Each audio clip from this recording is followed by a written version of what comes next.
एक छोटा सा गांव था, हरियाणा के हृदय में बसा हुआ। नाम था इसका खेतपुरा। चारों ओर हरे भरे खेत, मगर जीवन आसान नहीं था यहाँ।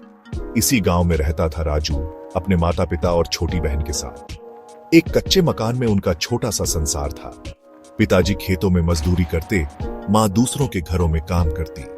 जीवन कठिन था, पर राजू के सपने बड़े थे। राजू की उम्र भले ही कम थी, पर उसकी आंखों में एक अलग ही चमक थी। बचपन से ही वह तेज था, नया सीखने को हमेशा तैयार। स्कूल जाने से पहले ही वह अपने पिताजी के साथ खेतों में काम करने लगा था। छोटे छोटे हाथों से वह हल चलाता, बीज बोता और पसीना बहाता।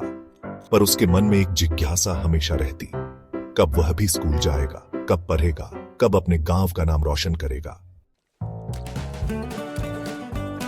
6 साल की उम्र में राजू का दाखिला गांव के सरकारी स्कूल में हो गया। स्कूल जाना उसके लिए किसी उत्सव से कम नहीं था। नए कपड़े थे, नई किताबें और नया जोश।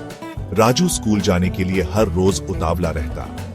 पढ़ाई में वह सबसे आगे रहता। शिक्षक भी उसके जुनून को देखकर हैरान थे। एक दिन स्कूल में एक सेवानिवृत्त IAS अधिकारी बच्चों से मिलने आए।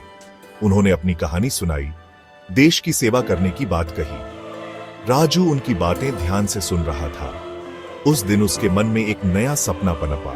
वह भी IAS अधिकारी बनेगा, अपने गांव और देश की सेवा करेगा।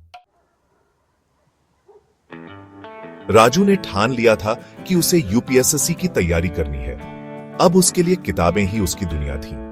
दिन में वह खेतों में काम करता, शाम को स्कूल जाता और रात को लालटेन की रोशनी में पढ़ाई करता। गांव के सरकारी स्कूल में सुविधाएं कम थीं, पर राजू के हौसले बुलंद थे।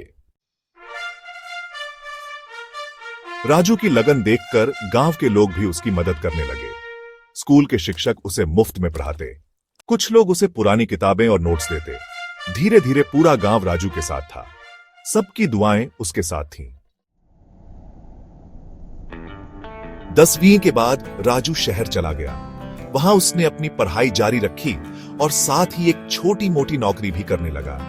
UPSC की तैयारी आसान नहीं थी। कई बार असफलता मिली, निराशा भी हुई, पर राजू ने हार नहीं मानी। उसे अपने गांव वालों की उम्मीदों का एहसास था।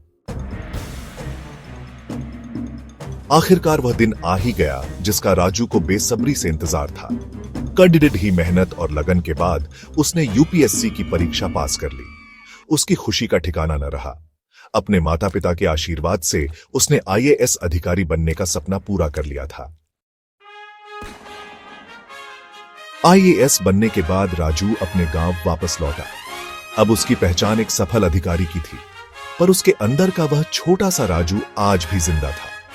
उसने अपने गांव में ही एक छोटा सा कोचिंग सेंटर खोला।